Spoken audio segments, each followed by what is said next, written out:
Oke, sudah kelihatan ya ini share screen-nya ya. Sudah Mas Haji. Oke, mungkin itu silakan Mbak Linanda, waktu dan tempat kita persilakan. Bismillahirrahmanirrahim. Assalamualaikum warahmatullahi wabarakatuh. Waalaikumsalam warahmatullahi wabarakatuh. Terima kasih Mas Haji atas kesempatan yang diberikan pada saya. Sebelumnya saya ucapkan salam kenal dan salam hormat saya terlebih dahulu kepada Pak Warsono sebagai Ketua IKASPENDA, Pak Sulardi, beserta rekan-rekan sekalian. Salam kenal. Nama saya Linanda, saya akrab dipanggil Nanda. Ya, saya satu kelas seperti yang disebutkan Mas Aji tadi. Eh, saya lulus pada tahun 2006. Seperti itu. Status saya saat ini, saya ibu dari dua orang putri. Saya tinggal di Tangerang dan saya masih aktif bekerja di GMF Asia. Kurang lebih seperti itu singkatnya. Bisa untuk slide selanjutnya, Mas Aji. Mohon izin untuk sharing education yang pernah saya lalui. Eh, Rekan-rekan sekalian, sebenarnya di sini perjalanan pendidikan saya dari tahun 2006 hingga tahun 2023 eh, tidak linear ya. Nah, mengapa sih sebenarnya itu bisa terjadi? Jadi pergolakan jiwa sebenarnya ya teman-teman ya. Kalau boleh sharing, di tahun 2006 waktu itu masuk SMK pada tahun 2003. Begitu ya Mas Haji, atau tahun 2004 ya kita mulai SMK.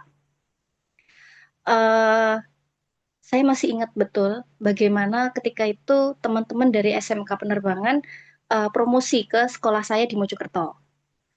Ketika itu cita-cita saya layaknya anak-anak kecil pada usianya ya. Jadi saya ingin sekali jadi dokter, ingin sekali jadi polwan.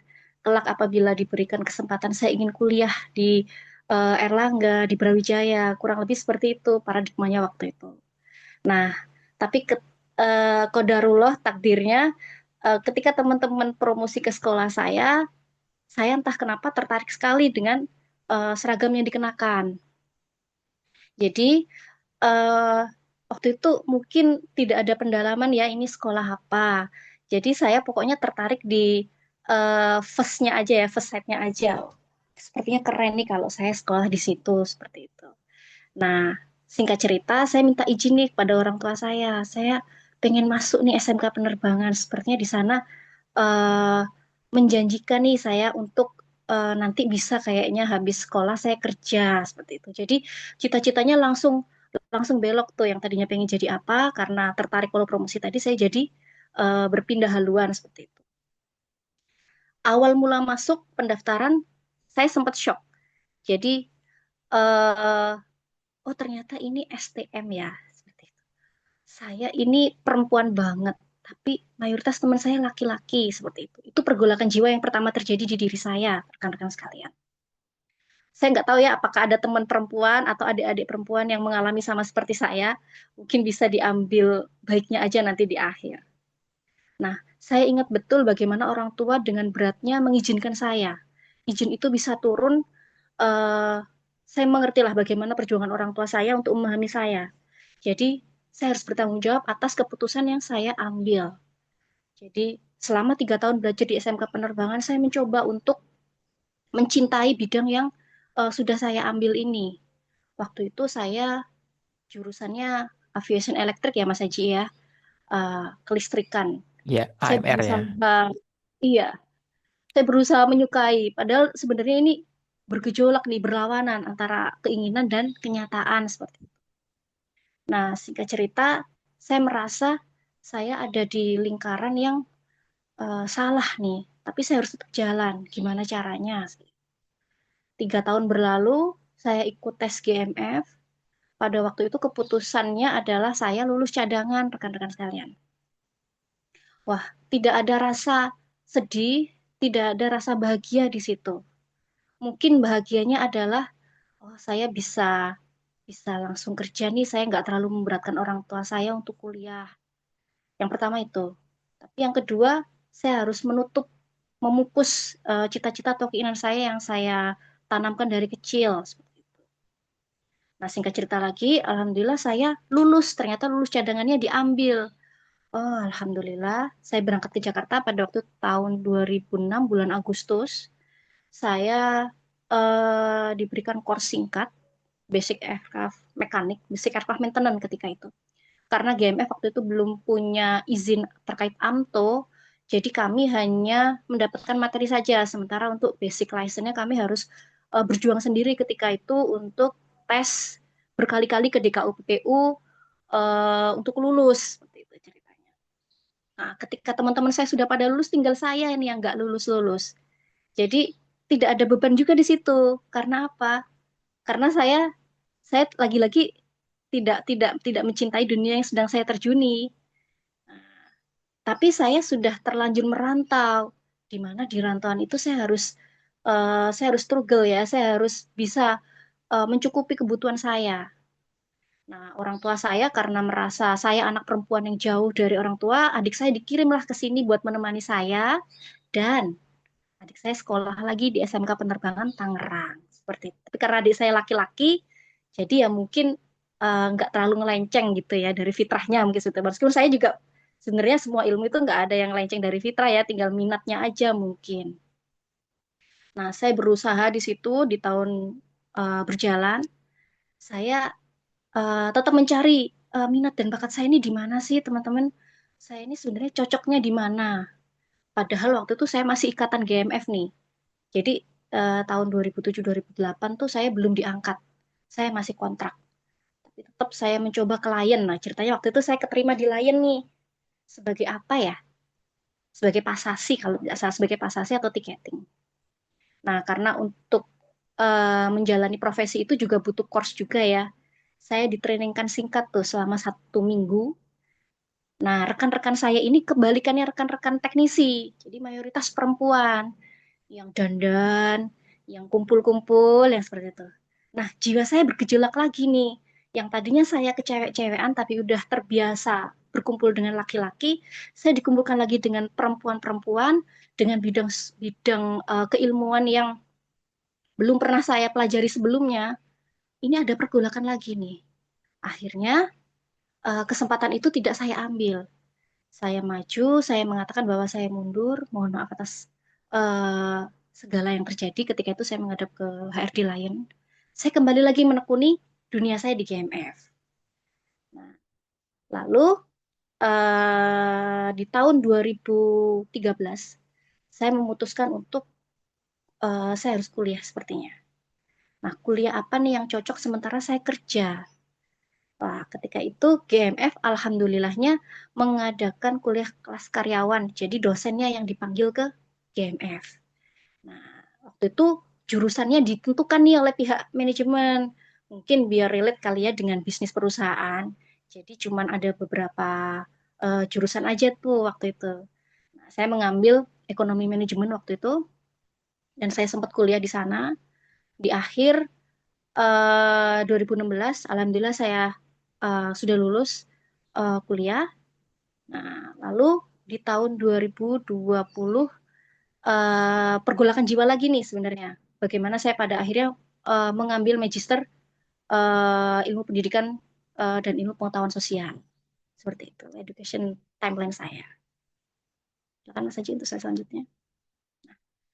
Non formal education ya, untuk memenuhi gejolak jiwa saya tadi, jadi saya menyibukkan diri saya di Institut Ibu Profesional IIP Tangerang. Jadi ini adalah komunitas mencari ilmu ya untuk ibu-ibu baik yang akan menikah dan ibu-ibu yang sudah menikah. Ini terdiri dari berapa regional, berapa wilayah. Jadi tersebar di seluruh Indonesia dan seluruh Asia saat ini. Nah, di sana saya masuk di forum Sejuta Cinta, di mana saya terlibat dalam komunitas sosial serta pemberdayaan wanita di Tangerang Kota. Non formal education yang saya ambil di selanjutnya adalah KAE. Jadi KAE ini Qualified Internal Auditor sebagai requirement utama untuk menjadi seorang auditor. Jadi pada waktu tahun 2017 awalnya, karena ini berjenjang ya kawan-kawan. Jadi ada levelnya. Yang pertama adalah level basic, lalu level intermediate, dan yang terakhir adalah level manajerial.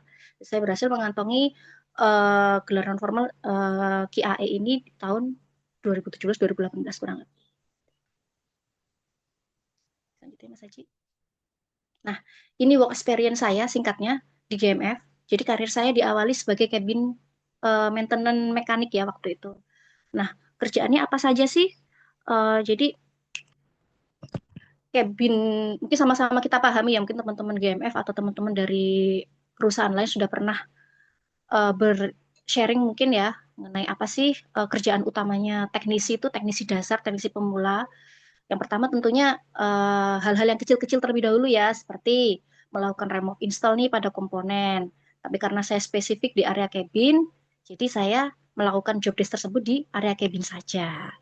Lalu yang kedua adalah melakukan perbaikan minor pada komponen atau cabin part serta sistem cabin sesuai dengan otorisasi yang dimiliki atau COC-nya. Nah, itu saya geluti pada tahun 2007 hingga tahun 2011. Jadi 2007 ketika itu GMF belum melakukan rekrut pada siswa BAM hingga tahun 2010. Jadi saya alhamdulillah fix menjadi karyawan tetap GMF pada tahun 2010. Dan itu saya masih ada di divisi cabin maintenance. Nah, 2010 hingga 2011 ya, terus 2010 hingga ini, mohon maaf ini ada typo sepertinya. 2010 hingga 2014 kurang lebih saya menjadi diberikan amanah sebagai aircraft maintenance scheduler. Sebenarnya ini masih sama-sama diproduksi ya teman-teman. Cuman bedanya ini sudah supporting mungkin ranahnya ya, bukan yang terlibat yang teknik banget gitu. Apa sih kerjaannya?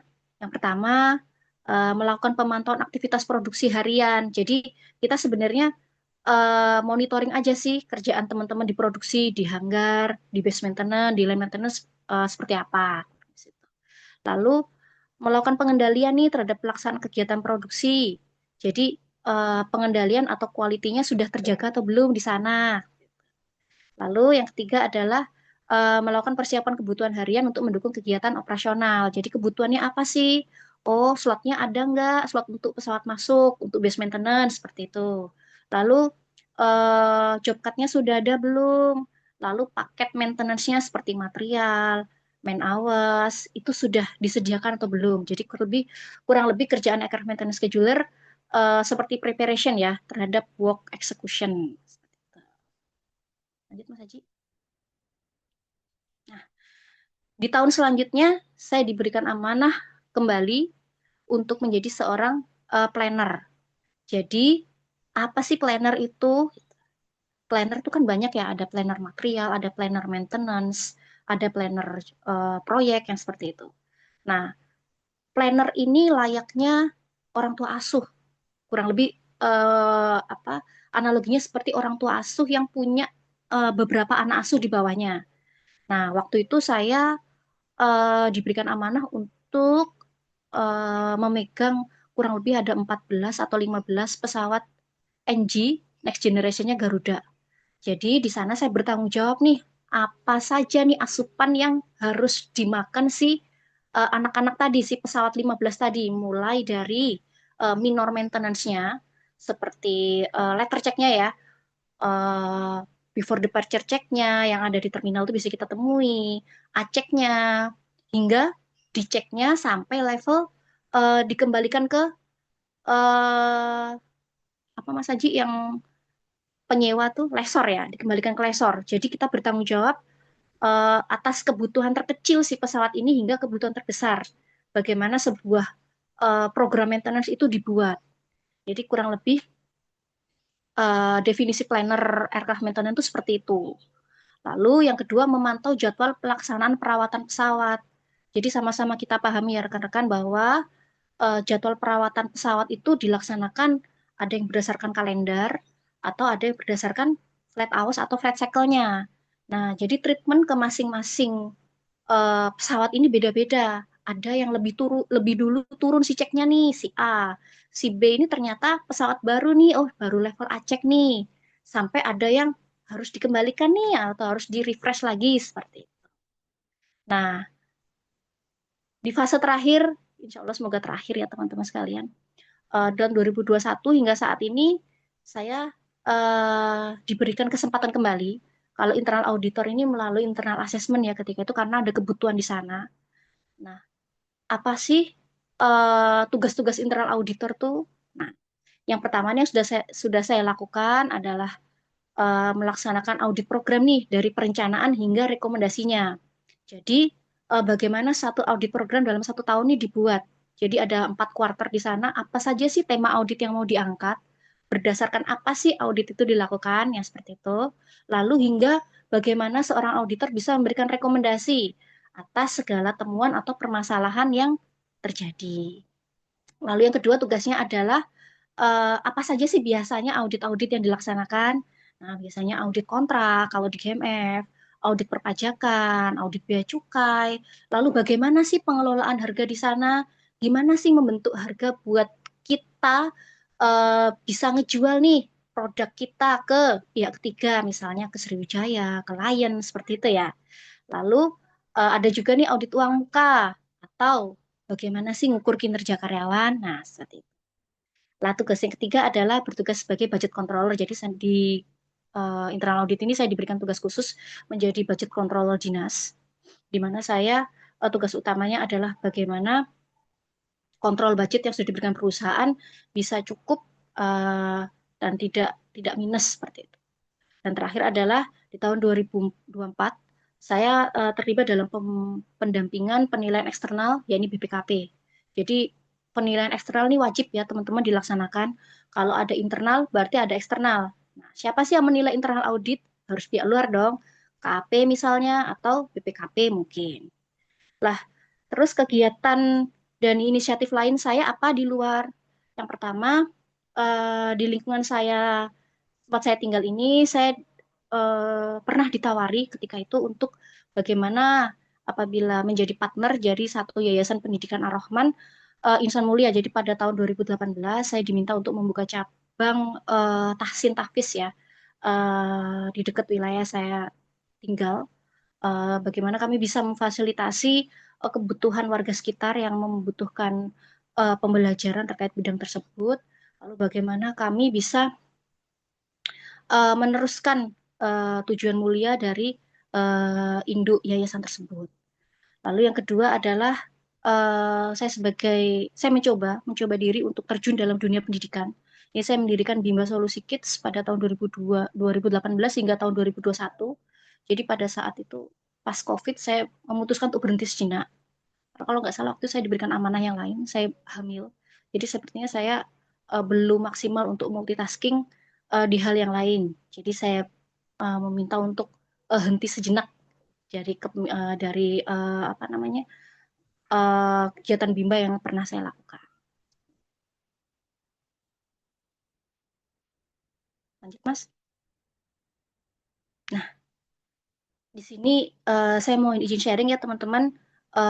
Mungkin ini pemahaman dasar aja, basic aja, mungkin kulit-kulitnya saja. Sebenarnya teman-teman yang mungkin sudah bergabung dengan organisasi, bergabung dengan perusahaan, pastinya sudah tidak asing ya dengan istilah internal audit. Apa sih sebenarnya internal audit itu? Nah, sebenarnya internal audit itu simple ya. Audit itu kurang lebih adalah satu kegiatan pemberi keyakinan atau assurance dan konsultasi. Jadi dua produk internal audit itu cuma dua, sebagai assurance atau penjamin dan sebagai konsultan. Nah, sifatnya harus gimana? Sifat seorang auditor harus independen dan harus objektif. Independen tidak boleh terikat, tidak ada benturan kepentingan, dan harus objektif nih. Objektif nggak boleh subjektif. Nah, untuk apa sih diadakan internal audit? Nah, sebenarnya internal audit itu digunakan untuk memberikan nilai tambah, menaikkan values perusahaan. Lalu yang kedua adalah eh, membantu atau mendorong perusahaan mencapai tujuannya melalui apa sih? Jadi pendekatan yang dilakukan ini harus sistematis nih. Waktunya harus disiplin, ada timelinenya dalam mengevaluasi serta meningkatkan efektivitas. Efektivitas apa saja sih yang harus dikontrol, yang harus dilihat? Yang pertama, perusahaan pasti punya pengendalian internal, dimanapun kita tinggal pasti ada aturan. Nah, kita lihat nih aturannya ini sudah efektif atau belum dijalankan. Lalu yang kedua, manajemen resiko. Jadi manajemen resiko ini pasti ada dalam setiap hal. Resiko pasti tidak lepas dari satu kegiatan atau satu peristiwa. Dan di mana perusahaan bisa mengukur efektivitas manajemen resikonya itu sejauh apa. Dan lalu yang ketiga ada tata kelola perusahaannya ini bagaimana, apakah sudah efektif atau belum. Nah, apabila kita amati ada gambar di sebelah kiri ini, jadi tiga pilar yang ada di sekeliling tulisan internal audit itu adalah pilar utama. Sebagai apa? Pilar pertamanya sebagai assurance, sebagai penjamin. Lalu internal audit juga harus memberikan insight nih, harus memberikan insight kepada auditi dan yang tadi saya sebutkan harus objektif. Nah, dalam pilar-pilar ini ada values-values yang dikandung. Misalnya dalam insight, bagaimana kita bisa memberikan insight kepada auditi. Nah, auditor harus bersifat katalis. Katalis itu apa sih? Katalis itu berarti kita harus bisa uh, pemicu perubahan yang positif. Jadi bagaimana sih kita bisa men-trigger satu perubahan itu terjadi. Nah, lalu ketika kita sudah jadi pemicu, ke sampingnya nih ada analis. Bagaimana kita bisa mengolah, bagaimana kita bisa menyimpulkan. Lalu ketika itu sudah dilewati, bagaimana asesmennya. Pilar selanjutnya objektif, ada tiga value juga di sana, bagaimana integritas dijaga, bagaimana satu kejujuran itu dilakukan, bagaimana satu amanah itu dilaksanakan, lalu accountability-nya atau pertanggungjawabannya itu bisa bisa di laporan itu bisa dipertanggungjawabkan. Lalu ketika sudah dipertanggungjawabkan, apakah ada sisi-sisi independennya di sana nih? Jangan-jangan masih ada nggak enaknya nih sama auditi atau masih ada benturan kepentingan nih di sana dengan rekan yang misalnya sudah kenal dekat atau bagaimana. Lalu yang sebagai pilar utama assurance yang tadi disebutkan bahwa apa saja sih yang harus dilihat dari governance atau tata kelolanya, lalu manajemen resiko serta kontrol atas pengendalian internalnya. Nah, seperti itu definisi internal audit. Nah, selanjutnya bagaimana sih kerangka tata kelola dalam pembagian peran dalam satu organisasi? Internal audit ini ada di level mana sih? Nah, seperti gambar yang ada, internal audit ada di level 3. Jadi dalam satu perusahaan, dimanapun perusahaan itu ada di Indonesia, atau mungkin di internasional, three lens model ini pasti dipakai. Untuk apa sih sebenarnya three lens ini dipakai? Jadi three lens ini dipakai untuk membantu organisasi memastikan akuntabilitas dan efektivitas pengendaliannya secara menyeluruh. Jadi di sini ada lini pertama, yakni pihak operasional, pihak pemilik resiko. Lalu ada lini kedua, yakni pihak pengawas resiko dan kepatuhan. Jadi pihak yang mengelola atas segala resiko lini pertama. Jadi lini pertama ini kan banyak. Nanti dikumpulkan, dikelola oleh lini kedua sebagai pengelola resiko. Nah, pihak ketiga, internal audit sebagai pengawas atas resiko-resiko yang sudah dikelola. Nah, biasanya ini di akhir tahun seperti ini akan dipetakan lagi, akan dirankingkan. Jadi ada berapa sih resiko yang ada di tahun 2025 ini untuk kita lakukan audit di 2026. Jadi resiko ini sebenarnya adalah modal untuk kita melakukan audit program di tahun-tahun ke depan. Jadi resiko yang paling tinggi nilainya terhadap perusahaan, paling beresiko, paling berpengaruh, biasanya kita ngambil 10 nih, 10 terbesar. Nah, itu yang akan dilakukan audit di masa yang akan datang. Seperti itu. Selanjutnya, Mas. Nah, ini juga sebenarnya untuk membuka wawasan aja ya. Jadi paradigma internal audit tuh seperti apa sih? Nah, zaman dulu peran internal audit itu mungkin hanya sebagai pengawas. Jadi kalau kita dengar kata audit pasti takut gitu ya. Karena apa? Karena perannya dianggap sebagai watchdog aja. Nah, di era terbaru, internal audit ini mencoba atau memiliki values yang baru, memiliki paradigma baru, yakni sebagai mitra strategis. Jadi tidak untuk ditakutin ya, karena mitra kan berarti kawan. Bagaimana menjadi seorang trusted advisor. Lalu peran yang kedua adalah zaman dulu kita nih dipikir fokus menemukan kesalahan. Jadi kalau auditornya udah datang kayak nyari-nyari kesalahan nih pasti, aduh takut nih dia pasti begini-begini.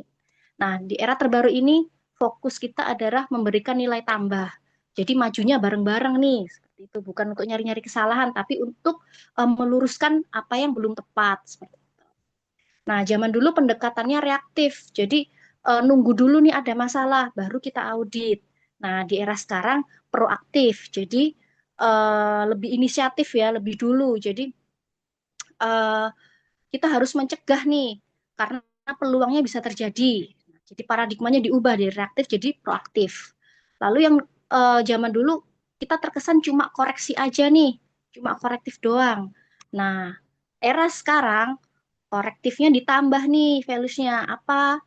Preventif, kita harus bisa mencegah dan kita juga harus bisa prediktif. Kita harus bisa memberikan prediksi-prediksi atau peluang-peluang terjadinya apa ya? Terjadinya satu resiko atau satu hal yang mungkin tidak diinginkan oleh organisasi. Lalu kalau dulu pendekatannya win-loss nih, jadi ada yang menang, ada yang kalah. Kamu salah, saya benar. Nah, paradigma yang sekarang harus win-win nih. Karena apa? Karena sama-sama untuk membantu tujuan mencapai tujuannya. Jadi win-win untuk seluruh lapisan, tidak ada loss-nya lagi.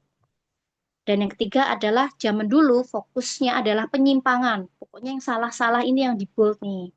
Nah, zaman sekarang udah beda. Fokusnya seperti yang sebutkan tadi, tiga tadi, tata kelola, governance, manajemen risiko seperti apa, dan pencapaian tujuan perusahaannya bagaimana. Lalu kalau dulu fokusnya masa masa lampau, jadi yang lampau ini dikorek-korek terus. Nah, sekarang sudah diperbarui lagi. Yang kita fokus harus saat ini dan masa depan. Yang lalu ya harus kita perbaiki supaya di masa yang akan datang tidak terulang lagi. Lalu sikapnya seperti apa sih auditor zaman dulu? Independen yang kaku. Independen yang kaku itu boleh didefinisikan sebagai terlalu jaga jarak nih kalau sama auditi, terlalu apa ya, terlalu jaim mungkin. Jadi hubungannya dingin, hubungannya kaku. Nah, ini bisa menciptakan jarak nih di sini. Nah, diperbarui era sekarang bahwa seorang auditor harus independen, tetap independen namun kita terbuka, kita sama-sama lalu fleksibel ya, nggak yang kaku-kaku banget seperti itu. Karena ada fleksibilitas yang harus kita pertimbangkan di sini. Nah, ini yang kedua sikapnya yang tadi saya bilang jaga jarak. Nah, kalau sekarang nggak boleh jaga jarak. Kalau bisa kita bersatu nih, kolaboratif dan menjaga komunikasi satu sama lain. Nah, dari sisi ketaatan, zaman dulu kepatuhan terhadap aturan dan prosedur internal tuh harus ketat. Jadi benar-benar di ini nih dilihat nih bagaimana sih implementasinya. Nah, kalau saat ini bagaimana? Tetap kepatuhan jadi nomor satu, regulasi tetap jadi nomor satu, namun harus ada evaluasi nih efektivitas kepatuhannya nih bagaimana, efektivitas regulasinya nih bagaimana, dan bagaimana dari sisi keuangan efisiensinya dijalankan atau tidak. Kurang lebih itu ya rekan-rekan sekalian yang bisa saya sharing hari ini. Terima kasih atas perhatiannya. Saya kembalikan lagi kepada Mas Aji. Baik, terima kasih Mbak Nanda. Cukup menarik ya. Dari perjalanan dari level teknis sampai di administratif, analitis juga mungkin ya. Di audit itu kebanyakan juga untuk menganalisis eh, terkait perusahaan seperti itu.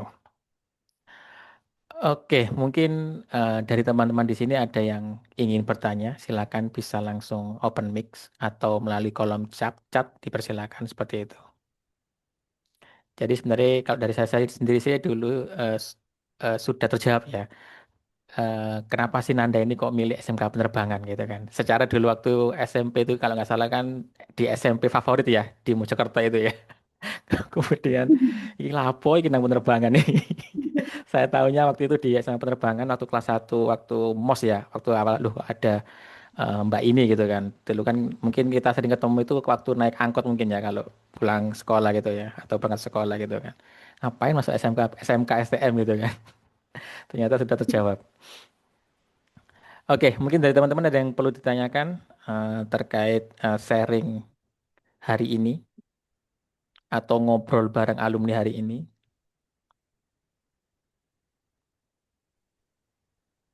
Silakan.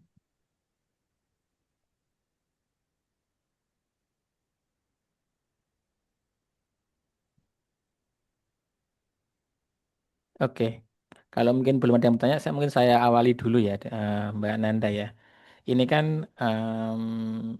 Mbak Nanda ini kan mengawali dari STM, kemudian juga sampai di kuliah juga ya, kemudian juga untuk kerjanya, untuk karirnya juga memulai dari hal-hal teknis di kabin tadi sampai di internal auditor gitu ya.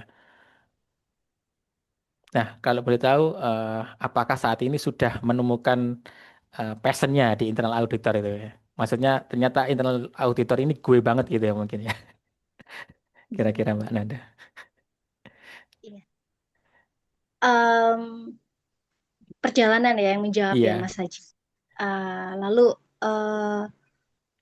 pengalaman serta dengan siapa kita bergaul itu pengaruh banget buat saya untuk pada akhirnya saya memutuskan ini gue banget apa enggak. Oh iya, saya juga tadi lupa Mas Haji untuk ini bilang. Jadi nanti mungkin ada satu atau dua orang yang mungkin berkenan untuk melakukan tes talent mapping mungkin.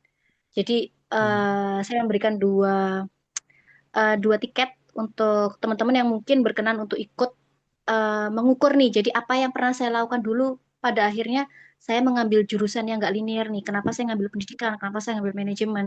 Ini based on saya pernah ikut talent mapping assessment. Mungkin beberapa rekan-rekan di sini Pak Warsono atau Pak Sulardi mungkin sudah Iya, familiar dengan hal tersebut. Jadi sebenarnya itu salah satu yang menjadi pendorong saya untuk uh, melakukan lintas lintas jurusan seperti ini. Lalu dengan saya terjun di Bunda, lalu dengan saya terjun di sosial di pemberdayaan tadi, berangkatnya dari talent mapping tadi, Mas Aji. Oke. Seperti itu. Jadi saya dari situ saya bisa membaca hasil, saya bisa berkonsultasi dengan konsultan talent mappingnya. Sebenarnya bakat terkuat saya ada di mana sih? Lalu bakat terlemah saya ada di mana? Pun dengan pasangan seperti itu. Artinya kan ketika kita tahu mapping atas talent kita nih di mana, bukan cuma bakatnya aja ya, tapi minatnya nih disinkronkan nih ternyata Allah ini ngasih pasangan kita yang buat menutupi apa yang kita tidak punya seperti itu. Jadi misalnya aku bakat analis banget nih, suamiku nggak yang seperti itu. Beliau yang bakat apa misalnya ya sebagai motivator yang seperti itu. Jadi saling menutupi satu sama lain. Monggo nanti dari rekan sini apabila ada yang membutuhkan talent mapping, saya bisa memberikan insya Allah ya free untuk eh, hasil hingga konsultasinya. Wah, mantap. luar Mantap biasa ini, ini. luar biasa ini Iya, Pak Sarna ya. itu kalau satu tiket itu berapa itu biasa lo, Mbak Haji lo, Mbak. Ini yang basicnya aja Pak Marsono, basicnya aja, basicnya aja. Yang intermediate-nya mungkin udah ini ya. Tapi mungkin kalau misalnya platformnya kan sudah banyak ya Pak di website atau di mana kita dapatkan. Nah, Ya, Nah, basic konsultannya mungkin eh, nggak terlalu mahal kayaknya Pak Warsono ya. oke. Jadi bukan bukan karena mengikuti ketika ada peluang mencoba ini bukan ya, tapi memang sudah menyiapkan melalui telemapping itu ya, Mbak Nanda ya, kayak gitu ya. Kurang lebih seperti itu saja. Oke, cukup menarik sih. oh, tadi ini nambah ini Mas Haji, Mbak Lina, Mbak Nanda, panggilannya Mbak Nanda ya. Oh, Ya, silakan Pak Warna. Nanda.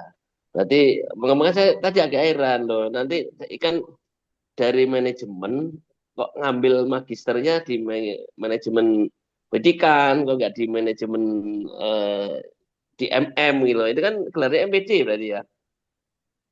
Ya, insya Allah.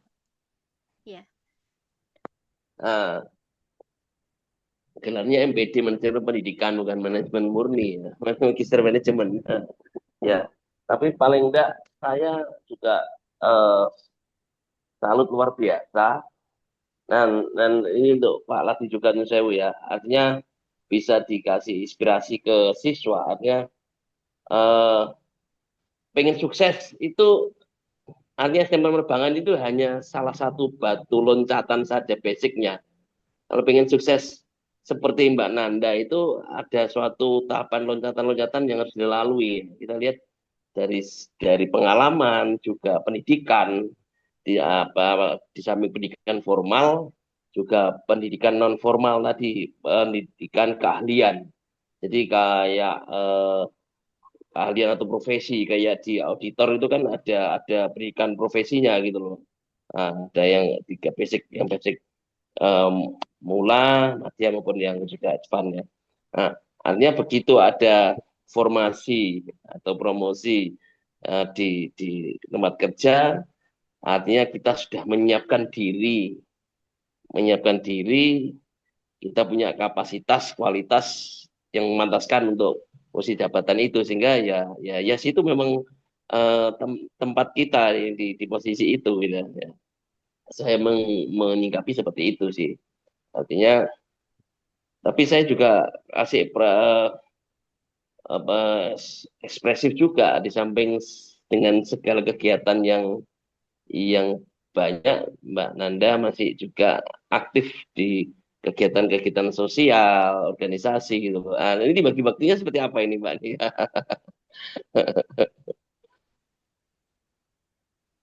Halo? Eh, ya, Pak Wan, Iya, boleh soalnya diceritakan. biasanya kalau di GMF itu internal audit itu kan biasanya kegiatannya pagi sampai malam-malam, biasanya penuh. Nah, ini sudah bisa menyisikan waktunya untuk kegiatan-kegiatan yang lain, kegiatan sosial, aktif di lingkungan, sampai juga dia mendirikan bimbel gitu. Ini nggak bagi waktunya seperti apa ini? Eh, Kalau untuk bimbel waktu itu saya udah vakum dulu ya Pak, karena mungkin Ya, ada yang lain. Ketika itu saya bagi waktunya dengan cara pendelegasian mungkin ya Pak Warsono. hmm, Pendelegasian ada mungkin yang saya libatkan pertama adalah warga sekitar dulu nih. betul. Eh, Kira-kira saya melihat minat dan bakat teman-teman eh, untuk menjadi pengajar di daerah sekitar nih ada tidak yang pertama itu. Nah, alhamdulillah ketika itu ada beberapa rekan mahasiswi atau tetangga yang saya tawarkan apakah berkenan untuk gabung di bimbel saya ketika itu seperti itu. Alhamdulillah ada. Jadi sekaligus mereka KKN ketika KKN atau PKL ya. Gitu Jadi ya. mereka ngisi experience di sana, Pak. Lalu kalau untuk di mitra partner di yayasan tadi, alhamdulillah waktu itu dibantu oleh pihak yayasannya sendiri untuk pengajar. Jadi saya di sini Gitu ya. sebagai monitoring yayasan saja. Ya. Terus tambahan lagi terkait dengan profesi ya, atau ya profesi. Ya, nanti Pak Adi ini kan di budgetnya apa, kalau anak-anak PKL ya, PKL di GMF Jakarta ya, kan bisa nambah kuota nih, bisa fasilitasi adik-adik. Ya Allah. Ya, terus selanjutnya gini, di company itu kan sama sebagai internal audit ya, setiap tahun akan menerbitkan laporan keuangan. Lalu ya, yang berarti itu dari departemennya Mbak Nanda ya, kalau terkait dengan laporan keuangan dari perusahaan.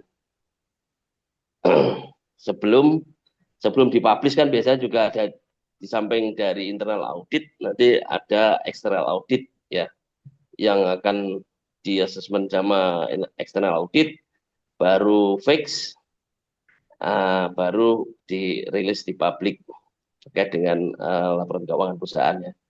Uh, ada ada cerita-cerita enggak terkait dengan profesi pekerjaan, karena internal audit ini kan namanya auditor itu kan berkaitan dengan angka-angka kesesuaian. Nah, seandainya tidak terjadi kesesuaian terjadi di lapangan itu seperti apa?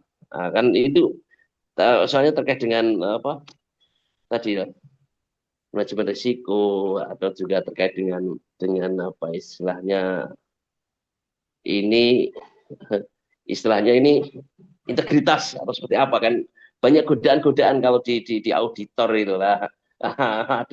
Ada cerita-cerita enggak? Ada cerita-cerita pengalaman enggak selama di profesi auditor ini, Mbak Atau mungkin Nanda? banyak musuhnya gitu ya Pak Warsono ya. Ya nah gitulah, banyak banyak godaannya itu loh. Nah, kita pengen cerita, tahu gimana? Godaan mesti banyak. Gimana? Ya, kalau terkait laporan keuangan memang yang mengeluarkan adalah pihak accounting ya Pak. Dalam hal ini Mm-mm. mungkin naming di GMF-nya Dinas TA. Dinas TA ini Mm-mm. tugas dan bertanggung jawab untuk menerbitkan laporan keuangan setiap periodenya. Lalu dalam laporan keuangan ini pastinya ada pemeriksaan dan monitor juga secara periodik Ya, yang dilakukan pihak eksternal ya Pak ya, atau KAP dari ya. luar terkait bagaimana kita melakukan fungsi audit, apakah ada godaan-godaan atau bagaimana gitu ya mungkin ceritanya ya Pak ya. Iya lah, mesti Pak. Gimana menyikapinya itu? Mungkin itu bisa dibilang paradigma zaman dulu ya Pak ya. Iya. Ini bisa nih disuap nih atau apa seperti itu ya. Ya, ya nggak tahu lah. Itu kan cerita-cerita di lapangan kan ada. Dari zaman dulu sampai sekarang pun juga ada. Mungkin gaya-gaya saya kan juga beda. Mungkin tuh bagaimana kami memegang teguh sebagai auditor nilai-nilai yang harus kami jadikan prinsip itu seperti apa. Yang pertama tadi independen dan harus objektif. Itu dulu yang utama. Jadi bagaimana sih kita bisa independen? Yang pertama tentunya kita harus tahu dulu nih auditi kita siapa. Apakah di sana ada rekan sedarah misalnya, ataukah ada benturan kepentingan mungkin dulu pernah kerja bareng atau dulu pernah satu satu dinas seperti itu Pak. Jadi itu dulu yang diminimalisir. Jangan sampai ada keluarga semendal di sana ya Pak itu dulu Iya. atau bekas atasan bawahan. Jadi independennya bisa tetap dipertahankan yang pertama. Lalu dalam perjalanan ini misalnya kita menemukan ketimpangan nih. Lalu dari Nah, PIF sesuai. audit pasti nih mencari pembenaran seperti itu. Tidak apa-apa Pak, tetap kita terima semua masukan dari auditi. Yang saya bilang tadi di paradigma yang baru ini kita lebih fleksibel dan lebih komunikatif. Jadi ketika ada ketimpangan atau ada penyimpangan, kita bisa duduk bareng nih. Sebenarnya ini bisa terjadi karena apa sih? Audit kita nggak kaku kok, nggak based on prosedur aja kok. Jadi hmm, kondisinya seperti apa sih? Kenapa teman-teman bisa melakukan ini? Mungkin kita bisa melakukan pertimbangan dan toleransi juga di sana, Pak. Seperti itu. Jadi, bagaimana meminimalisasi hal-hal seperti itu? Yang pertama dengan menjaga independensi terlebih dahulu. Yang kedua adalah memahami auditi modelannya kayak gimana nih orang yang mau kita temui nih. Dan yang ketiga adalah melihat objek yang kita periksa nih, kenapa sih bisa menyimpang? Padahal secara prosedur sudah kita jalankan nih. Oh, ternyata memang di sana kondisinya tidak memungkinkan untuk seperti itu. Oh, jika demikian berarti prosedurnya atau pengendaliannya harus kita rekomendasikan untuk diubah nih, udah nggak update nih, kondisinya udah nggak sesuai. Seperti itu kurang lebih, Pak.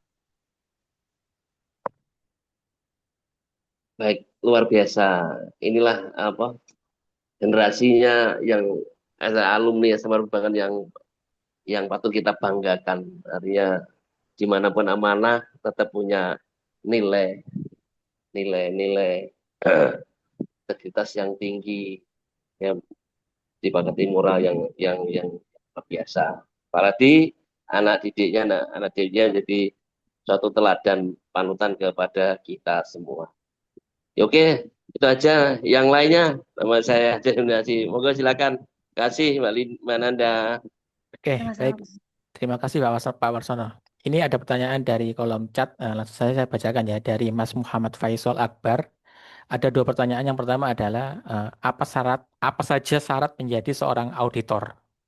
Kemudian yang kedua adalah apa perlu dilakukan pelatihan dan dari luar untuk menjadi seorang auditor? Mungkin itu dulu, Mbak Nanda bisa langsung Baik. dijawab. Mohon izin jawab ya, Mas ya. Jadi kalau yang saya soroti terlebih dahulu adalah bagaimana menjadi seorang auditor di tempat saya bekerja dulu nih di GMF. Jadi auditornya harus lulusan apa sih sebenarnya? Jurusannya ditentukan apa enggak sih? Kan kalau di luar auditor tuh apa Mas Haji?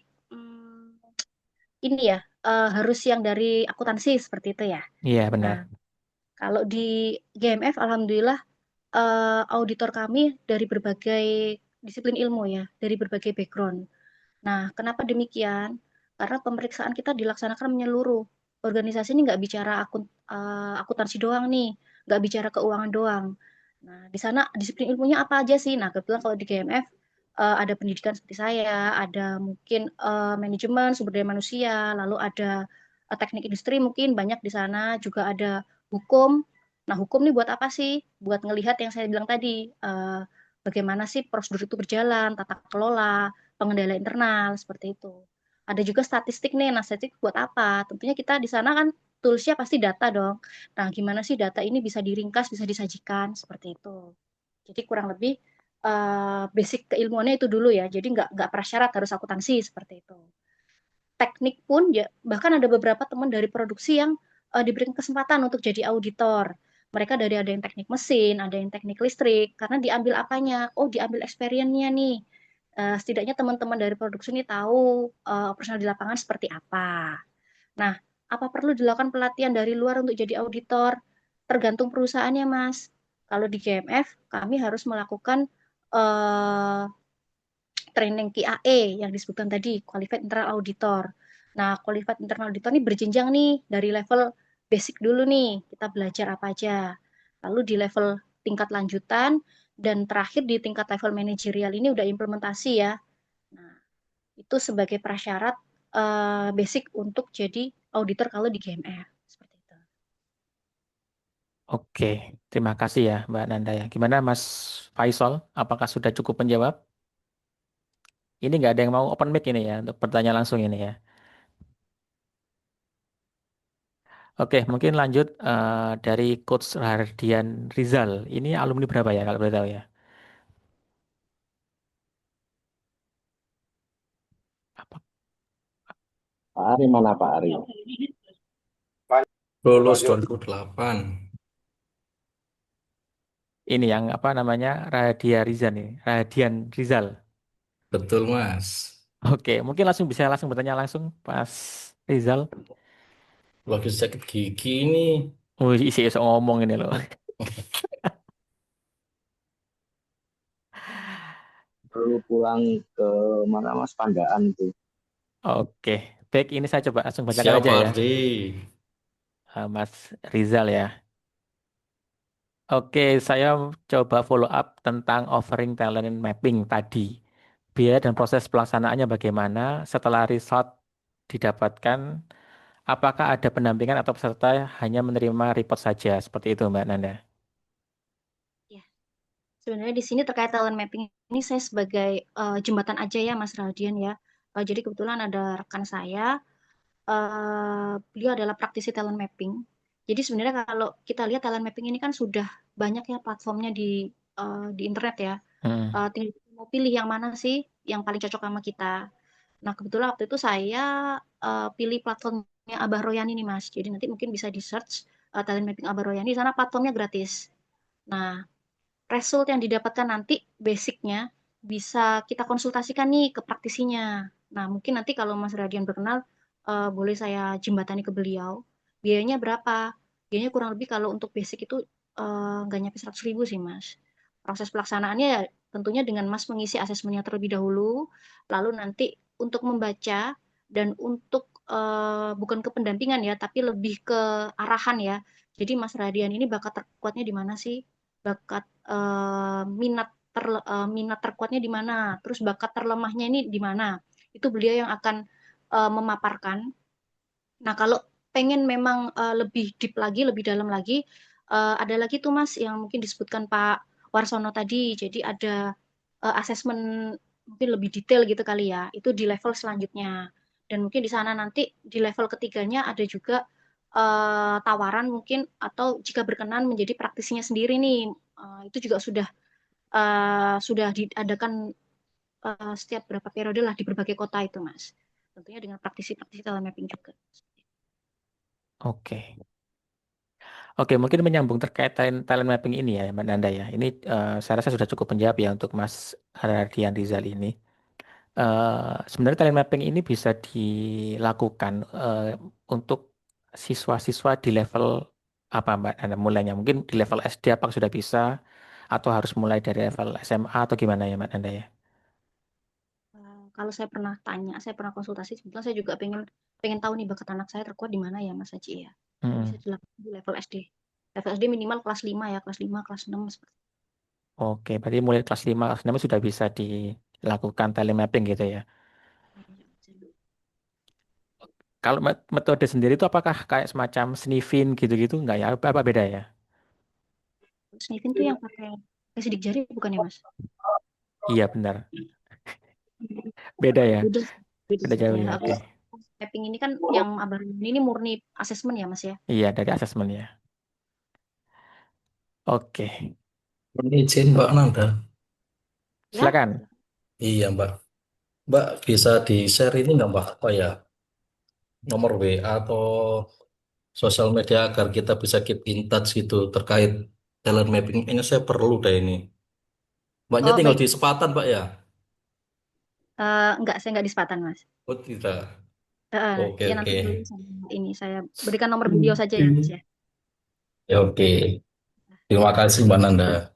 Baik, Oke. Abang. Oke. Selanjutnya ada Mas Dibio Kurniawan dari kolom chat juga. Izin Mbak, produk konkret yang dihasilkan internal audit sendiri itu dalam bentuk apa ya Mbak? Baik. Mau izin menjawab ya, Mas Haji. Ya. Produk konkret apa sih yang udah kita hasilkan? Nah, ini juga sebenarnya proses ya, alur gitu. Kalau bisa dibilang alur kerja auditor tuh kayak mana sih? Outputnya apa yang seperti itu. Jadi ketika setelah melakukan pemeriksaan, produk pertama kita yang keluar adalah KKA terlebih dahulu. KKA adalah kertas kerja auditor. Kertas kerja auditor ini nantinya akan disetor ke lead auditor. Jadi dalam penugasan itu ada anggota dan ada leadernya. Nah, nanti haknya si lead nih untuk melihat KKA ini temuan mana sih? Misalnya saya kasih 5 temuan nih, beserta rekomendasi apa sih yang bisa saya kasih. Nanti si lead ini berhak atas mengambil mana yang lebih prioritas untuk dimasukkan nih, kaitannya sama values juga ya. Nah, setelah itu diambil, dikemaslah dalam bentuk DTS nih. DTS adalah data temuan sementara. Data temuan sementara inilah produk konkret kedua setelah KKA. DTS ini nanti akan dikemas, dibungkus, dan akan disampaikan kepada auditi. Ini loh, temuanmu seperti ini loh. Gimana? Kita duduk bareng lagi nih, kita komunikatif lagi nih, kita cari jalan keluar bareng-bareng lagi. Nah, setelah DTS tadi disepakati oleh dua belah pihak, keluarlah DTA. DTA adalah data temuan akhir. Nah, data temuan akhir sudah disepakati oleh kedua belah pihak, ditandatanganin oleh masing-masing superiornya. DTA ini akan naik level jadi LHA. LHA itu adalah laporan hasil audit. Laporan hasil audit ini sudah sampai level direksi ya. Jadi produk atau output terakhir dari internal audit adalah LHA. Nah, LHA ini akan dimonitor dalam berapa waktu yang disepakati, misalnya dalam DTS tadi atau DTA tadi. Rekomendasi yang telah diberikan oleh auditor disepakati diselesaikan dalam waktu berapa lama. Jadi misalnya ada rekomendasi 1, 2, 3. 1, 2, 3-nya ini sudah ada timingnya nih. Tahun sekian, bulan sekian. Nah, itu akan ada monitoring LHA. Jadi produk konkret apa? Yang terakhir adalah laporan hasil audit. Oke. Gimana Mas Dibio Kurniawan? Cukup menjawab ya?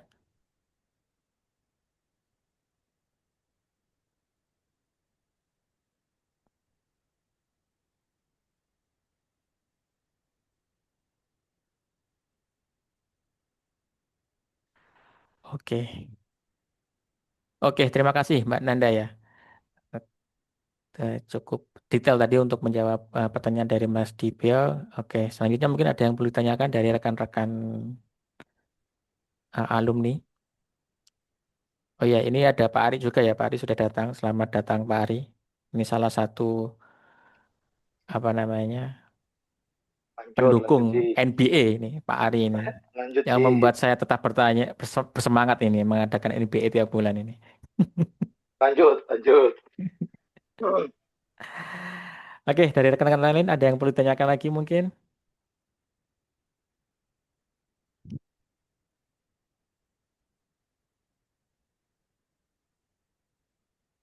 Atau dari Cak Pendi, ini salah satu komandan dari Polda Jatim ini. Boleh. Silakan Cak Pendi. Oke. Langsung aja ke pertanyaannya. Itu yang mungkin Arman itu loh, Pak Rahman. Ya. Silakan Cak Pendi dulu nggak apa-apa. Langsung aja Mbak Nanda pertanyaannya untuk masalah audit internal ya, GMF. Eh, apa tujuan utama dari audit internal GMF Mbak Nanda? Itu yang pertama. Yang pertama adalah tujuan ya, tujuan utama dari audit internal GMF. Yang kedua, apa saja area yang menjadi fokus audit internal GMF. Yang terakhir, yang ketiga, eh, bagaimana GMF itu sendiri memastikan bahwa audit internal dilakukan secara objektif dan independen. Terima kasih. Waduh. Berat sekali ya saya jawabnya. Kalau memang bersifat rahasia ya Oke, yang pertama adalah tujuan utama, kemudian yang kedua tadi apa? itulah Apa? area yang menjadi Oke, fokus audit. area fokus ya, fokus audit. Yang ketiga adalah bagaimana JMF itu mewujudkan bahwa audit itu berlaku sangat objektif dan independen gitu ya, Mas Cak Pendi ya. Betul sekali. Betul sekali. Monggo silakan Mbak Nanda ini lumayan jawabannya ini kayaknya ini. Baik. Tujuan internal audit. Tujuan Tujuannya yang utama. tadi mungkin disebutkan di awal tadi ya, Cak Pendi ya. Yang pertama, tentunya membantu organisasi mencapai tujuannya. Jadi setiap organisasi ini pasti punya rancangan kerja nih, punya tujuan program ke depan apa nih. Nah, internal audit harus bisa mendorong, membantu perusahaan untuk mencapai tujuannya. Lalu yang kedua, setelah dibantu tujuannya apa, kalau bisa kita harus memberikan nilai tambah nih. Jadi bagaimana efisiensi bisa dijalankan, lalu COPQ atau kos-kos yang tidak penting bisa dipangkas, yang seperti itu.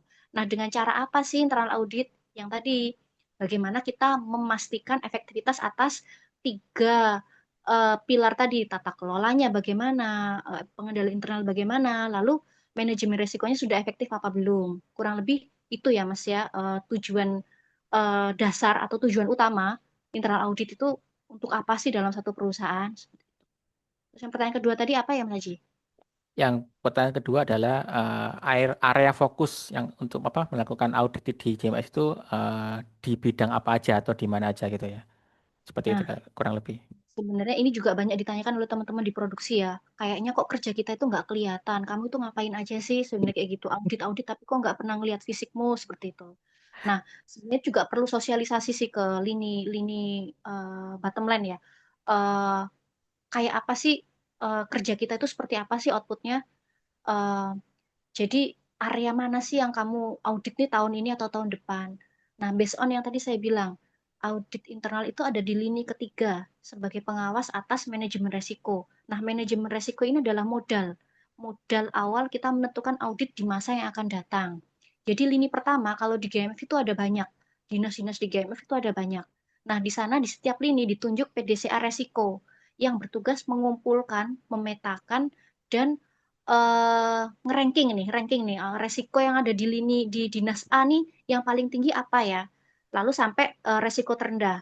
Nah, resiko-resiko yang udah di mapping oleh teman-teman per dinas tadi akan distorkan ke lini kedua atau pengelola atau pihak yang memanage resiko atas resiko perusahaan yang dikumpulkan oleh lini pertama.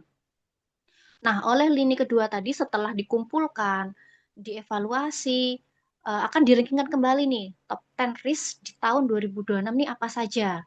Nah, itu yang akan disetorkan ke lini ketiga atau internal audit. Nah, pihak internal audit sebagai pengawas dan tentunya akan mengevaluasi kembali nih hasil resiko yang sudah kamu kamu rankingkan ini sudah tepat atau belum.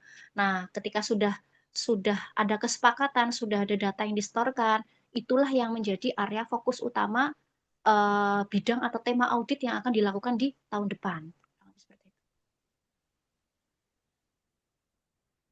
Oke, cukup menjawab ya, Cak Pendi ya. Tadi Betul, betul. tadi udah semuanya tadi ya, 3 pertanyaannya sudah ya. Wah, kayak ini pertanyaannya Cak Pendi.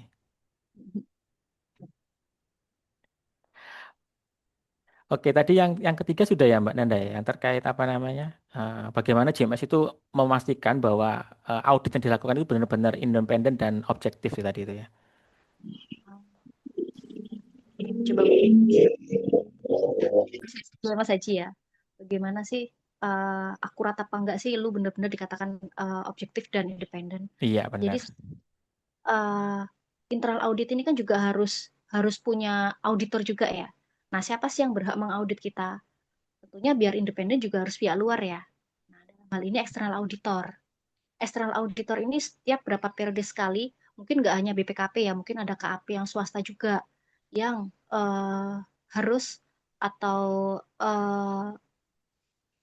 wajib ya menilai bagaimana kinerja internal audit dalam GMF misalnya dalam satu organisasi. Nah, hasil dari KAP tadi eksternal atau hasil dari PPKP ini akan menjadi parameter sejauh mana auditor yang sudah bekerja di GMF ini tingkat objektivitas serta independensinya seperti itu, Mas. Lalu kita juga setiap tahun ada asesmen pribadi nih, asesmen mandiri atas internal audit sendiri, dinas audit. Nah, itu yang akan dilaporkan ke komisaris atau ke direksi kaitannya sama KPI yang udah ada di dinas masing-masing nih. Dalam hal ini mungkin KPI internal audit. Jadi parameter pengukurannya ada dua tadi, dari internal sendiri, mandiri, dan dari eksternal. Oke, oke, terima kasih Mbak Nanda. Gimana Cak Pendi? Sudah cukup jelas ya Cak Pendi. Cak Pendi ini bahaya ini orang Polda ini. Ini mau melihat apa ini di JMF ini?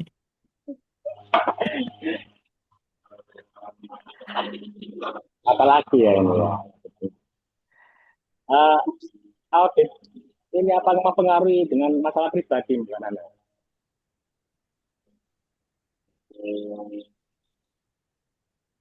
Gimana Cak Halo? Pendi? Halo?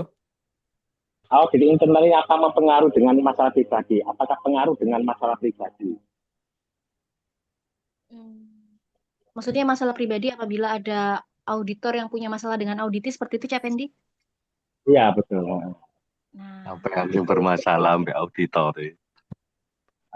Terus yang itu ada lagi yang kedua. Iku Jika jenenge makmum, auditor baper iku Cak Pendi iku. ya. Terus selanjutnya, Mbak Nada kan audit internal ya, sebagai ketiga. Jika menemukan bahwa seseorang itu melanggar kode etik perusahaan, gimana pendapat Mbak Nanda?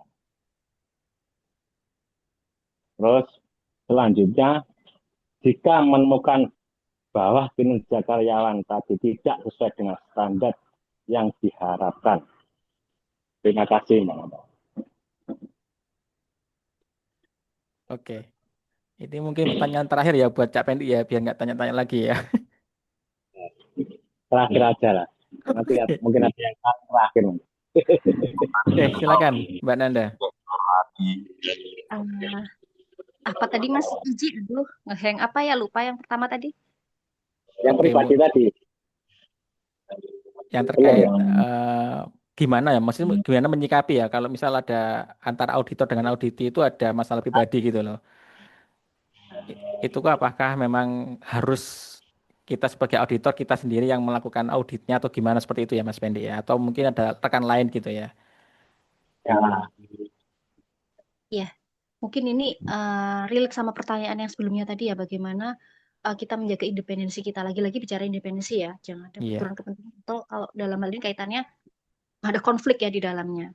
Jadi sebelumnya mungkin asesmen mengenai tadi Mas, keluarga semendar atau benturan kepentingan itu dulu buat minimalisasi adanya ketidakobjektifan. Pada akhirnya terjadi subjektif. Itu dulu yang pertama. Lalu terkait konflik pribadi mungkin yang tahu mungkin si auditor itu sendiri ya, bagaimana hubungan dengan auditinya. Nah, apabila itu sudah jadi isu publik atau sudah tahu dari lini tertinggi atau lead misalnya di audit di internal audit, mungkin akan jadi satu pertimbangan juga. Sepertinya dia nanti kalau aku tempatkan di sini dan bertemu dengan ini, bakalan ntar jadi hasil auditnya nggak objektif, ini bisa subjektif atau bisa jadi nggak akurat karena apa? Mungkin komunikasinya terganggu karena ada konflik tadi, jadi mau nemuin nggak berani, mau ngomong ternyata diem-dieman yang seperti itu ya. Jadi mungkin sependek yang saya tahu, langkah untuk meminimalisasi hal tersebut adalah mungkin cross-check dengan auditor lain yang mungkin tidak ada konflik di sana. Seperti itu, Mas. Oke. Terus ini Mbak Nanda, untuk menyikapi sebagai audit Mbak Nanda ya, misalnya sama Mas Haji kan teman akrab nih, misalnya wah akrab banget, terus Mbak Nanda ini mengaudit ke Mas Haji, itu gimana menyikapinya? Kalau Mas Haji ini mungkin ada sedikit melanggarnya begitu. Kalau saya ya di kantor-kantor, di luar gitu. Kalau saya ini, kalau di kantor, jadi di kantor tiada maaf bagimu. Kalau di luar kita berteman, oke. Terima kasih. Serem. Serem Pak Ari. Oke deh. Dan ngeri wis pokoknya. Itu soalnya itu apa ya namanya? Tekanan batin gitu. Kita sebagai petugas itu tekanan batin. Menghadapi teman sendiri itu wah tekanan banget itu. Makanya saya tegasi kalau di kantor ya di kantor. Tiada maaf bagi bukan saya tugas. Kalau di luar oke kita sahabat, berteman, los. Kita ngopi, kita rangkulan, gitu kalau saya. Kalau Mbak Nat, Oke. Baik. Based on pengalaman sih ya Pak. Based on pengalaman Cak Pendi ya.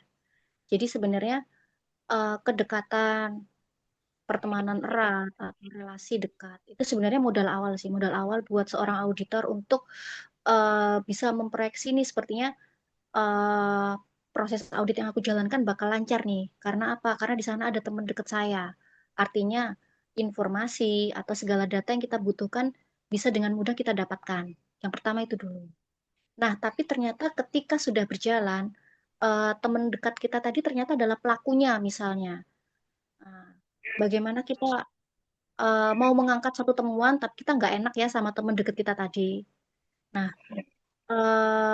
mungkin dalam training KAE itu juga kami diberikan edukasi ya, diberikan knowledge bagaimana kami bisa menyusun satu bahasa dalam KKA kami bahwa audit ini bukan ini ya, bukan penyidikan ya. Audit ini bukan menghakimi seseorang ya, dan audit ini bukan ngejudge personal seperti itu, Mas.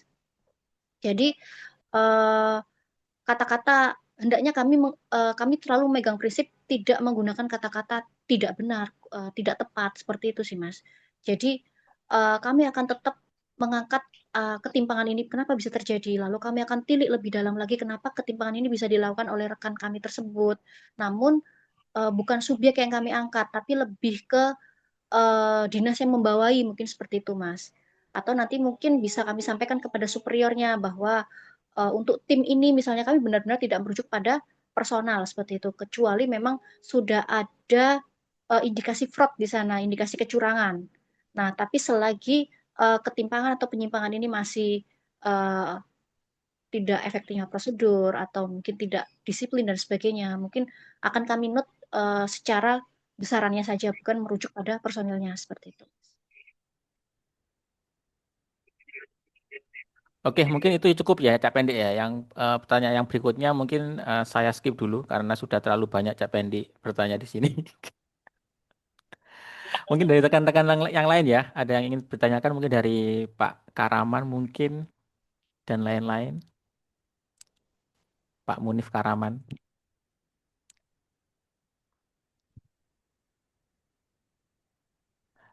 Atau mungkin di kolom chat ini ada siapa ya?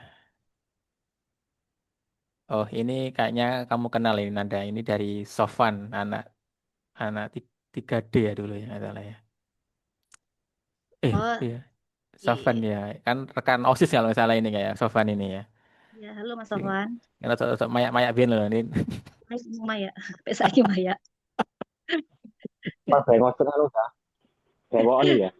Ya, silakan Mas Sofan, langsung bertanya langsung. Koncone dhewe rek nek mosok nang chat Zoom ini. Lagi aktivitas juga ini soalnya. Oke, langsung Mas Iya. Sofan silakan. Halo, dengar? Ya, dengar. Iya. Iki kok apa pertanyaannya kok apa namanya pengisinya kok sama-sama auditor.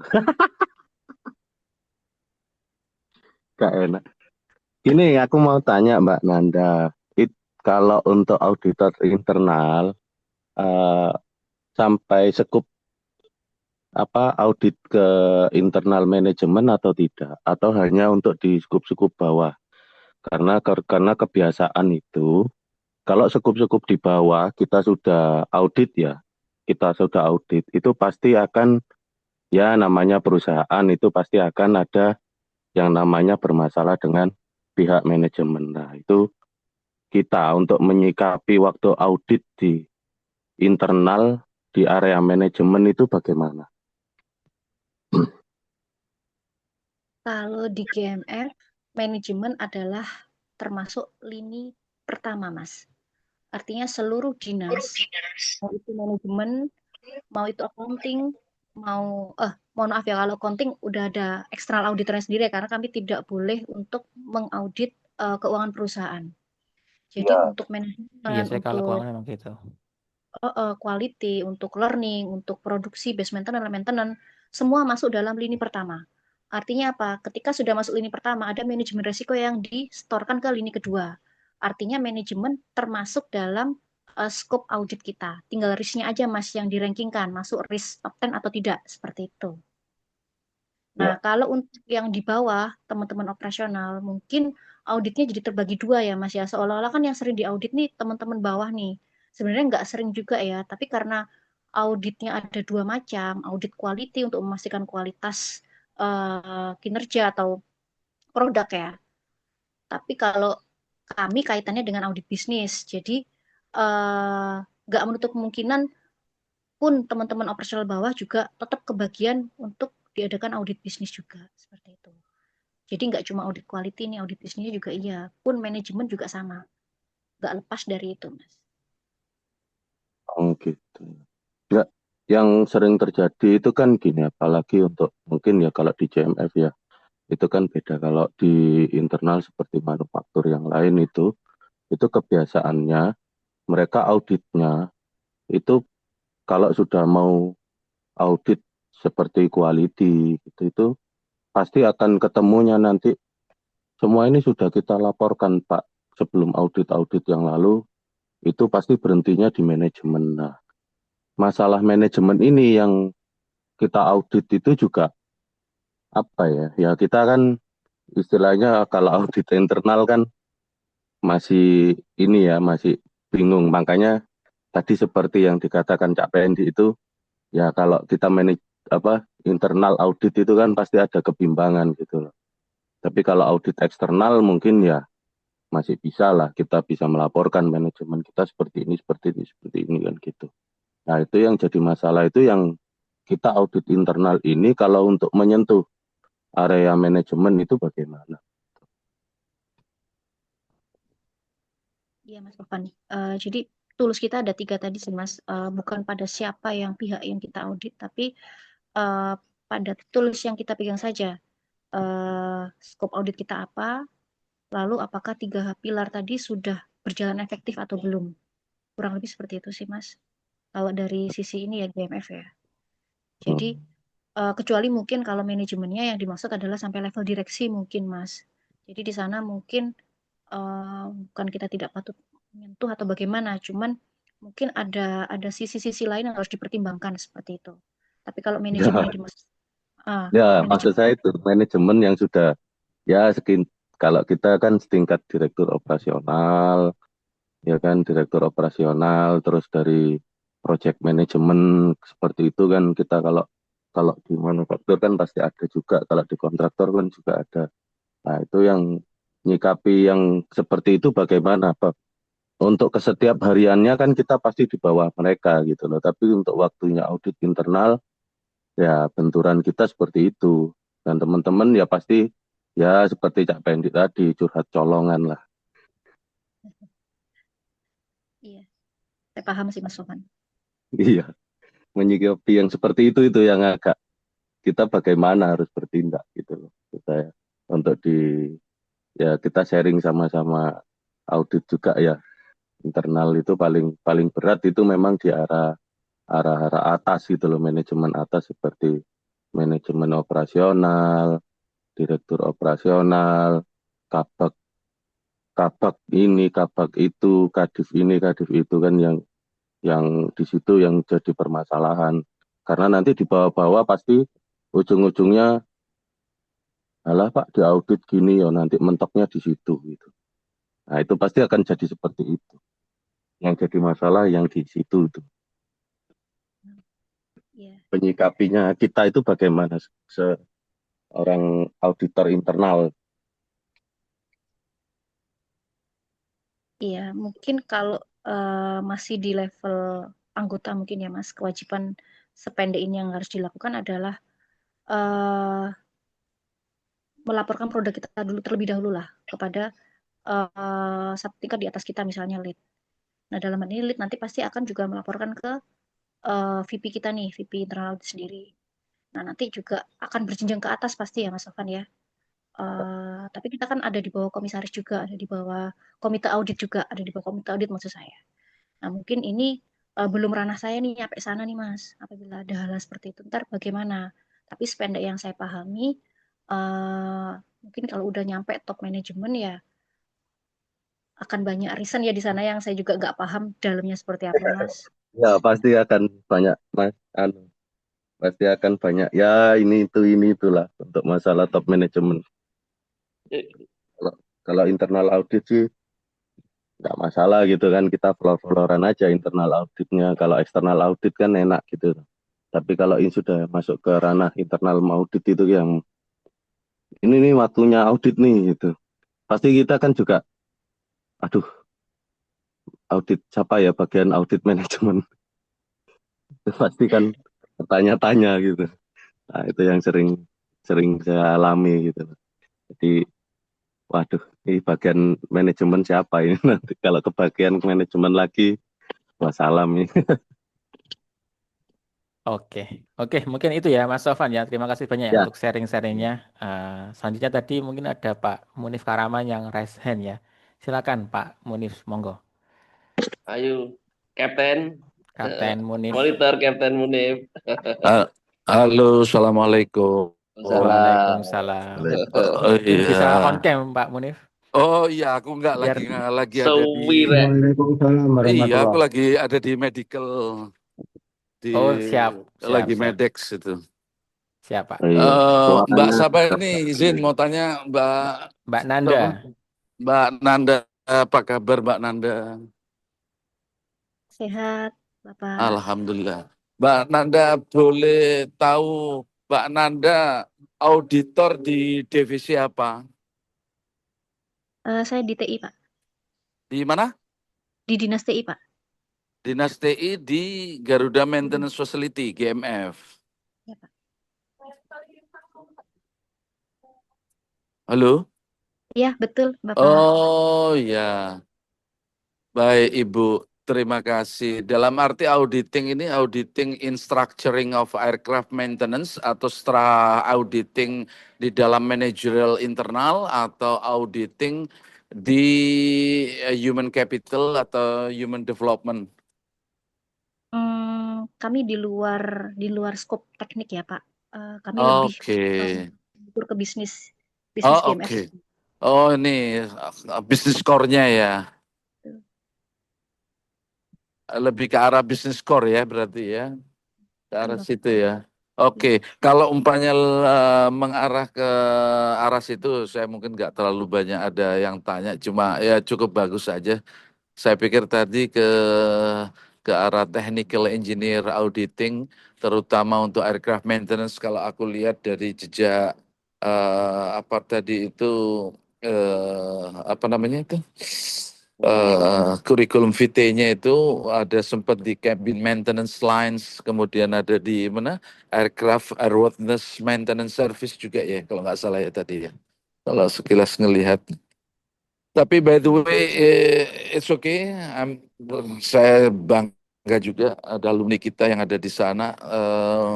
Cukup berat juga barusan yang saya dengarkan Pak Sofwan tadi ya berbicaranya cukup mendetail juga dengan mbaknya sampai nggak bisa ngomong juga. Terus kemudian Bisa. saya berharap mungkin aku berharap mungkin lebih mengarah kepada kisi-kisi aja Mbak, gimana caranya kawan-kawan alumni atau siapapun nanti dalam bentuk recording ini yang didengarkan oleh dari semua pihak, jadi bisa mengetahui how achieve to be like you gitu. Gimana caranya untuk bisa mencapai di posisi Ibu siapa Bang? Bu Linda. Nanda, Bu Nanda, Bu Linanda. Nanda, Bu Nanda. Itu aja sebenarnya just iseng-iseng berhadiah, kebetulan aku lagi Medex untuk menyapa aja kawan-kawan, sudah lama kita nggak saling sapa. Nggak ada terlalu banyak yang perlu saya tanyakan karena juga mungkin dari ranah technical engineer-nya ataupun aviation-nya itu belum mencakup, hanya mengarah kepada bisnis, jadi saya nggak berani nanya-nanya karena di luar dari kemampuan. Terima kasih Mbak Nanda, salam kenal, saya dari Munif Karaman, alumni Angkatan Kedua tahun 1990. Terima kasih semuanya, Assalamualaikum. Waalaikumsalam warahmatullahi wabarakatuh. Wabarakatuh. Itu mungkin Mbak Nanda. Silakan bisa menjawab. Mungkin ada pesan-pesan how to be like you maybe ya. Dari Pak Munif tadi. Iya, iya, iya. Intinya jangan pernah takut untuk mencoba aja ya. Intinya jangan pernah takut untuk mencoba. Lalu dari sebenarnya apa ya Mas Haji, aku jadi ngeblank nih. Anak-anak udah tengok-tengok itu. Jadi ya jangan takut untuk mencoba. Lalu sebenarnya ketika kita ingin satu perubahan di depan, itu dari apa yang kita lakukan saat ini, meskipun itu beda dengan apa yang kita impikan, itu sebenarnya bukan jadi hambatan. Tapi sebenarnya itu akan jadi satu experience yang sama-sama kita paham ya, experience itu nggak bisa dibeli. Jadi sebenarnya kita punya modal awal nih. Itu aja sih Mas, jangan takut melangkah. Oke, terima kasih Mbak Nanda, itu bisa jadi menjadi closing statement ya. Jangan takut melangkah untuk mencoba juga, seperti itu ya dari Mbak Nanda ya.